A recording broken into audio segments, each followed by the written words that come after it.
The three treasures is just really an amazing concept that really synthesizes all aspects of health. You have your Qi, you have your Jing, and you have your Shen. And these are all energetic and also physical expressions of your state of being, your state of health, your state of harmony or disharmony, as the case may be. Qi is basically the immediate energy. Qi is firepower. Qi is like, it's electrical current. It's the electrical charge in your body. It's electrolytical, charge, I guess is the best way to say it. It's that immediate energy. It's the animation of your body, your ability to move around, right? It also has to do with digestive fire, digestive health, and it has to do with blood flow and building healthy blood. And neurological function as well. The quickness, the wit, the blood flow that goes to your brain, that all has to do with Qi. And then we have Jing. Jing is like your primordial life force energy. And Jing is a very large topic. You have prenatal Jing and you have postnatal Jing. Prenatal Jing is the genetic gifting that you receive from your parents and your grandparents, and the genetic replication or the genetic gifting that you receive from your entire lineage that's born into you prenatally. As you're developing as a, in the womb and before you're birthed, it's pure potential essentially. It's the potential of everything that you can and will become as a human being. And then there's postnatal Jing, which that you build and cultivate and receive over your lifetime, especially in the formative years of your life. So a mother's placenta, for example, would be pure prenatal Jing material. And the mother's breast milk would be pure postnatal Jing material. So if you're having a baby or you are raising a baby or you're coaching somebody like that, very important perspective to have on that is certain foods and certain substances are very Jing concentrated. Placenta, mother's breast milk are pure Jing foods. And that's a large topic. It's basically like, from a physical perspective, the material aspect of Jing is your adrenal glands, it's your kidneys, it's the bone marrow, your stem cells, your enzyme bank account, it's your spinal fluids, your cerebral spinal fluids, it's your seminal fluids, right? It's your vaginal fluids if you're a woman, if you're a man, it's your seminal fluids, it's your brain tissue. The physical tissue of your brain is Jing. And then there is Shen. And Shen is spirit.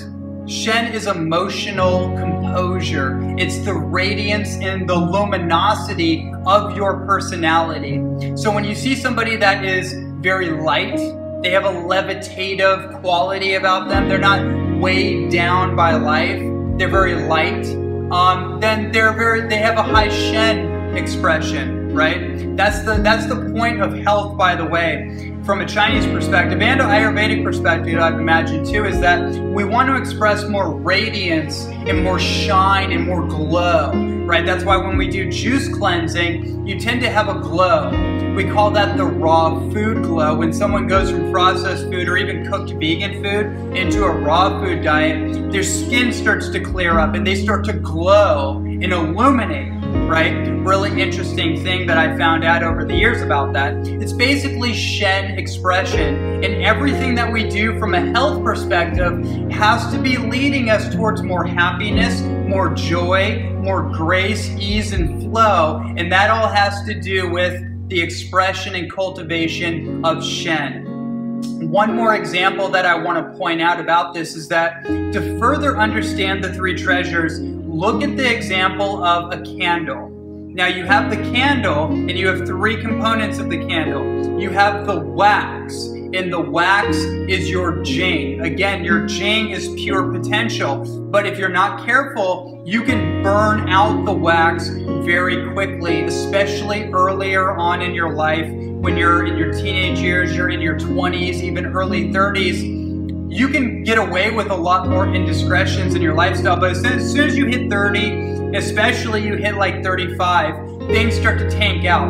This is why we have a whole epidemic of menopausal symptoms among women, and they think that menopause is actually a normal thing.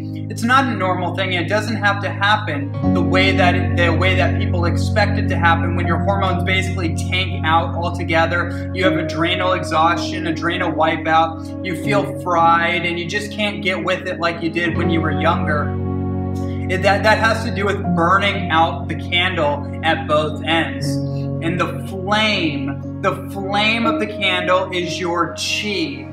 And remember, if you cultivate your chi, and you don't let your flame go wild, and you have good composure, and you have patience, and you're disciplined, and you conserve your energy, then that flame stays centered.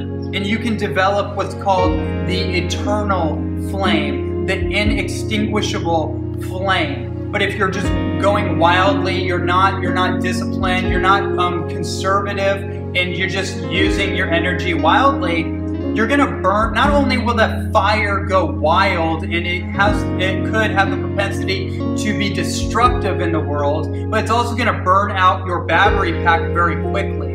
And then you have the Shen. So if you look at a flame on a candle, look at the flame very closely, you will notice an luminosity on the outskirts of the flame. That little bit of bluish, almost purple tint on the outside of the flame is Shen. It's a subtle energy, a subtle radiance of one's personality. It's their passion for life. And so when you have these things worked out and you operate your life in a certain way, then you can cultivate and nourish the three treasures. And I believe this is the best analogy or the best philosophy I've ever found about health, wellness, and vitality and longevity.